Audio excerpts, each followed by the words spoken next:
Ang squid ata, di ko sure. Weird, pero sarap. Ano yung isa? Parang may noodles. Oh, mozzarella stick.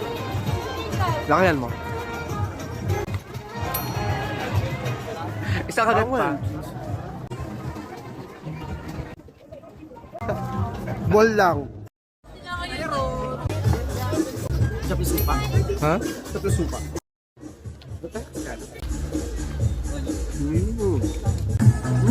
Maharbad.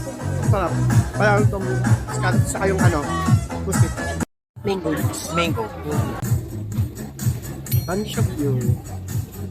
Yun. Tsaka masugot yung simbera. Kung beach siya may loto ni ate, lahat ng ginawa niya. Masarap tong Japanese. Much better yung Japanese na. Oh, Japanese. Korean.